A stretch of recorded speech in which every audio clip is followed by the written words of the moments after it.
on with the rest of the speeches. Would you like to just take it I'm Free's oldest brother, for those who don't know. I just had my 5th birthday, and I opened Mum and Dad's door, hearing them laughing and giggling. Dad was on top of Mum and she was pulling Dad's pants down.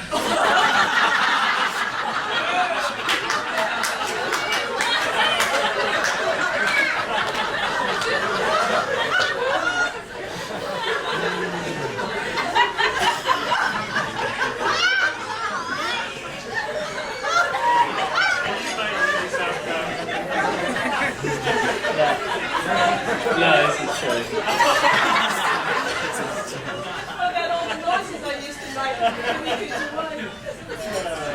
So there's Dad's bum staring back at me. As I'm trying to figure out what the hell is going on. But suddenly they stop and Dad screams, "David, shut the bloody door!" I shut the door and walked off, confused and upset. Doesn't Dad love me anymore? What the hell is going on in there? I pushed these thoughts deep down and forgot all about them.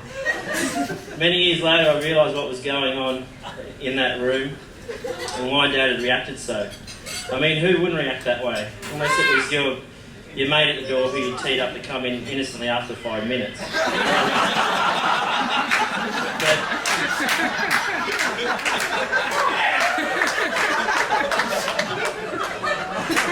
But no, not this day. I mean, with the mix-up we had with Chris, not knowing whether it was the milkman's son or not, this time we decided to go it alone. This was just for them, and another thought was on the way.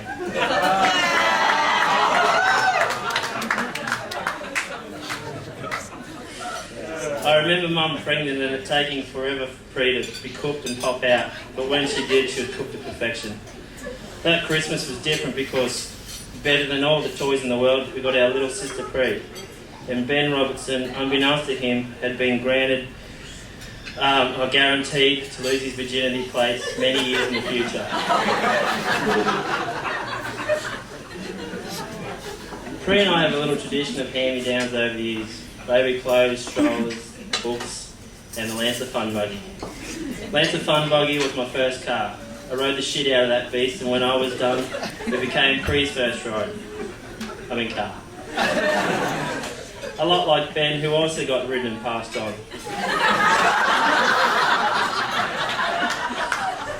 But unlike Lance's Fun Buggy, who was fun to ride but you didn't want your friends to see you in, Ben had all the trimmings, fun to ride and good looking. You've always been a fantastic little sister, Pre, especially when you hook me up with your friends and let me have your bed.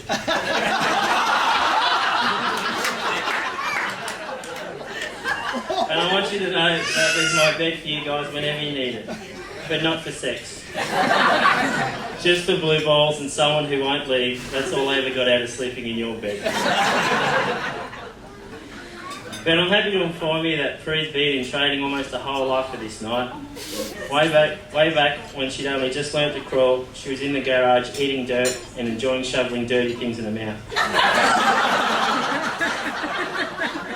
This bodes well for you. Mind you, this is the same girl that actively participated in chasing her siblings around the house, holding them down and farting on them. So I'm not exactly sure what kind of dirty you're in for tonight. Maybe you could have Kerry give you the heads up on this crazy thing called missionary she learnt while she was learning to become a nun. This reminds me, Ben, you're only the second person to deflower Thorpe, as Pen and I are still virgins and unmarried. So, in the morning I want a full debriefing on what to do in protocols.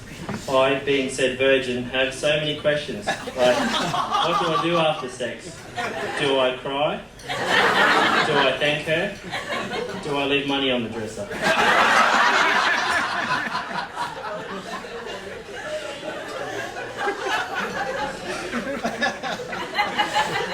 But I'm happy to be finally able to call you brother for real.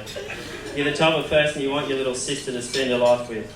I've liked you from the start, when you'd have Chris and I manhandling you in all sorts of states of undress and come out the other side smiling. And then your place in the family for me was firmly set in concrete the day I heard you were doing dick tricks to people at a party.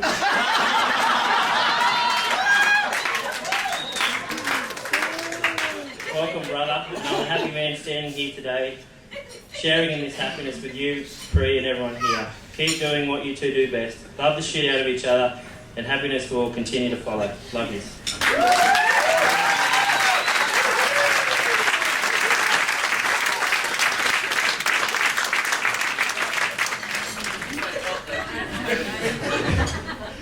Probably my turn.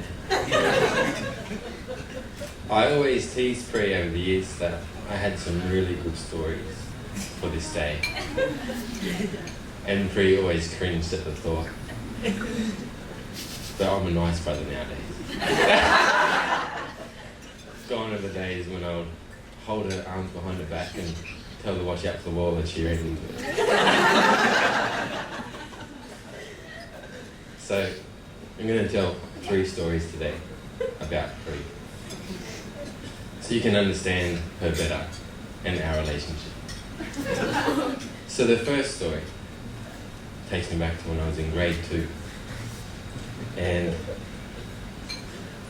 as Pri said, during the day, all she did was eat toast and hot water and milk and watch TV. So she was pretty bored. So by the end of the day, it came time to pick up the kids from school. Pri was pretty amped. So we'd walk out of school, Mum, in the Kingswood.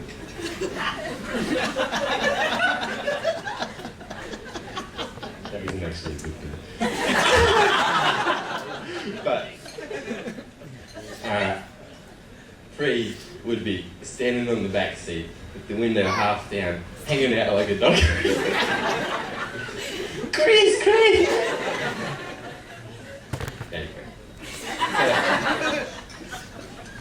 One day, Pri's overexcited. So I go to cross the road and Pri's going out, go. Oh yeah, Pri. Oh look, I start walking out, I forget to look the other way and there's a car. Those 3 incidents Pri talked about, those 3 cars and I've whipped. Thank you for the first one.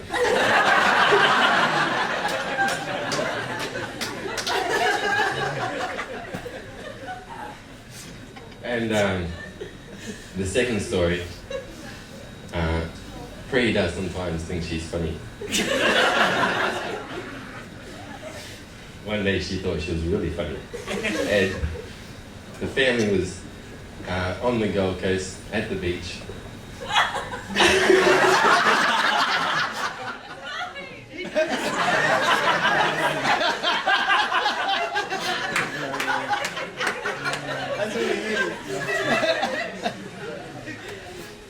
And anyway,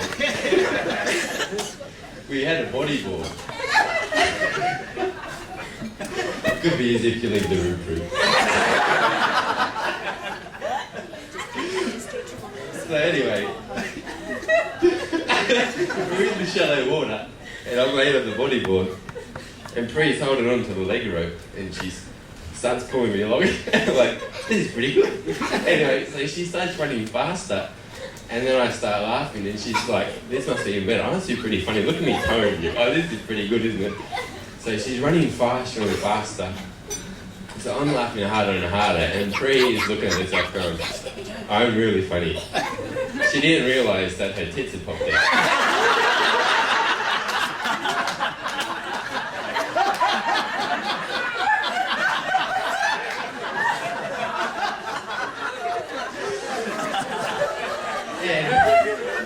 And to make it even better, we were running right in the direction of Dad.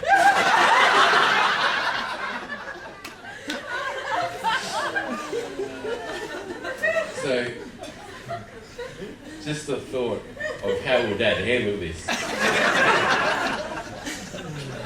I was pointing, I was trying to talk, but I was laughing too hard. And Pri's reaction was,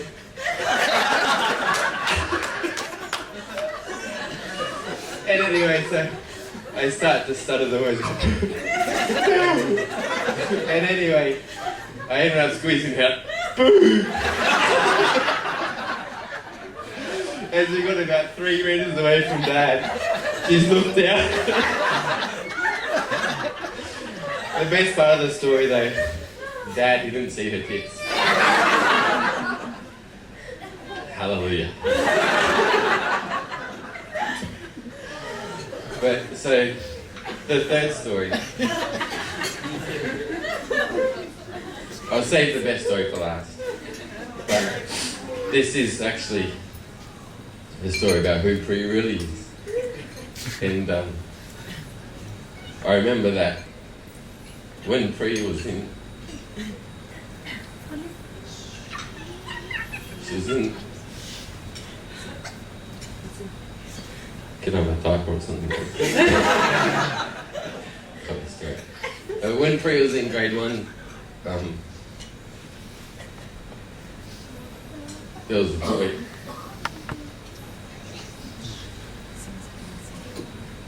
And I mean, this is a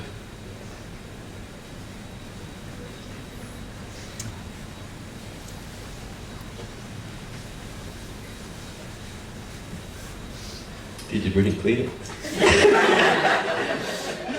But this is the sort of kid who you looked at and you knew that when he was older, the parents that he had and the kid that he was, you said to yourself, yeah, he's going to end up in jail, this kid.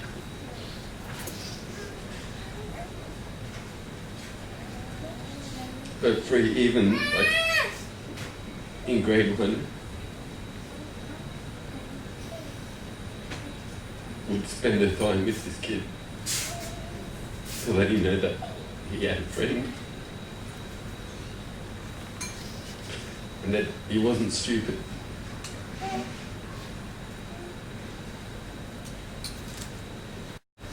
So, Pri being a nice person isn't who she tries to be, it's who she is. So, even in her job today, you can see that's who Pri is. And so, not only because she's my sister, but yeah, you are a lucky guy, Ben. But like David said, all you want for your sister is for her to find a guy that you think is going to treat your sister really well.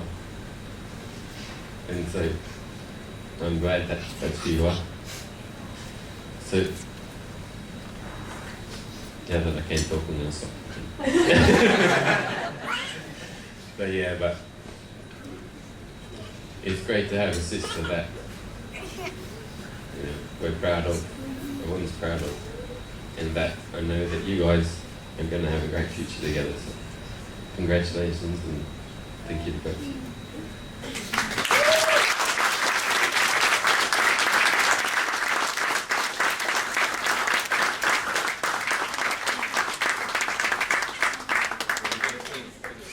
Ha ha ha.